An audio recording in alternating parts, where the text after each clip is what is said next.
Okay, let's talk about referrals. My favorite subject. This is in a very, very abbreviated version of it. It's an extremely complex topic.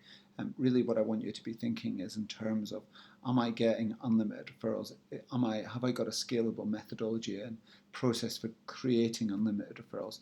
So referrals, there's three types of referrals. There's inferred referrals, okay? They're where you can use the person's name when you contact them, the potential lead. They're a targeted lead. They're someone that you know who knows them. The second is a direct referral where the person says, look, talk to this person. I don't know whether they need your services or not, but they're in the right industry. They're the right person to talk to. Go and have a coffee with them. The third is where someone has been talking to someone said, I need your service, and the person's introduced you to them because they both said, yes, this is great. So look, our perfect world is getting those lovely referrals at the end. That's what everybody relies on. Actually, it's not so perfect because you can't scale it, you can't control it. And normally what happens is people forget about you after they've had the first meeting, second meeting. They forget after 2-3 days, a week, 2 weeks, whatever it is, yeah. And stop thinking I must introduce them to Fraser. So we do get them, but it's not on scale. Okay? So when we ask people is what we actually want, yeah, right? We want to be able to ask people and say, I know you don't know what they know. I know you don't know whether they have a need for what I do, but they fit into my potential client demographic. I'd love to have a conversation with them, yeah?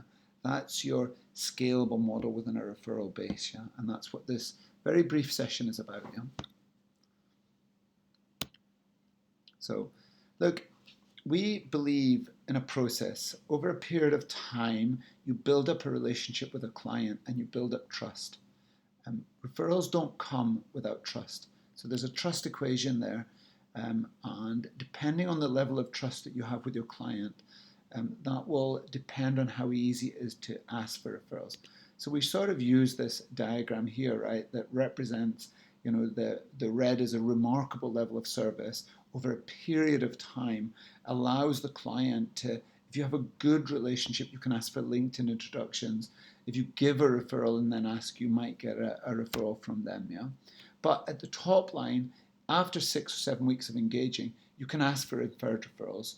In the very top, you can ask for email or WhatsApp referrals. Now, WhatsApp referrals are really the holy grail of what we actually want, yeah? So I want people to introduce me on WhatsApp to other people. So if you are going to introduce me to a friend of yours, create a WhatsApp group, put them on it, put me in it, and say, look, I want to introduce the two of you together. I think you'll get on well with each other.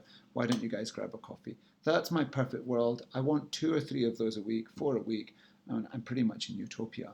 Okay, so that's referrals. It comes from a balance between trust versus time. Okay, at this point, you can ask, if it goes to there after that 5 to 6 weeks, you've spent a fair bit of time with them, 7 hours we like, yeah, it goes well. But if you're new to clients and helping you do what you do better, but part of it is if you're happy with me and what I'm doing, I'm mentioning referrals to them on an ongoing basis. So you can see here in the first meeting, the second meeting, the third meeting, telling a story, asking for inferred referrals. Fourth meeting, you've got remarkable service delivered. They understand that you work referrals. And usually people are pretty happy if you've laid it out for them nicely to introduce you on LinkedIn, yeah? Okay? So, look, what's the process here? Identify people that you can ask for referrals, people who like you and people who trust you. I always look and see if their connections are open LinkedIn because I can filter out who they know that might benefit from what I do.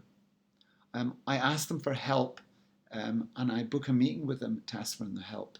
I go through the connections that I've pulled from LinkedIn and then I ask for an introduction to the connections. Now, always there's two. In LinkedIn, 90% of who we know in LinkedIn we don't actually know, but it's the 10% that I want. So if I pull 30 or 40 names, I know they usually know 4 or 5 of them and are happy to introduce me to them, yeah? And then finally, response and conversation. How do I engage with that? What do I do when someone introduces me and how does that work? So that's the stages of asking for referrals. It's very, very simplistic. It's very straightforward. It's all about following each piece consistently week by week, optimizing the names and the relationships that you have.